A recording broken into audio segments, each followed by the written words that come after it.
پاکستان کی موجودہ سیاسی فضا میں قیدی نمبر 804 محض ایک عدالتی ریکارڈ نہیں بلکہ ایک ایسی داستان بن چکا ہے جو ہمارے قومی مزاج، ادارہ جاتی کشمکش اور عوامی جذبات کے اتار چڑھاؤ کی علامت ہے۔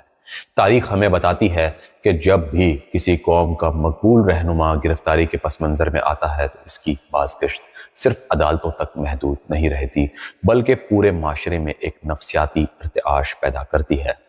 یونان کے سقراط سے لے کر افریقہ کے نیلسن منڈیلا تک اور برصغیر میں کانگریس و مسلم لیگ کے رہنماؤں تک ایک سچ ہمیشہ یکساں رہا ہے۔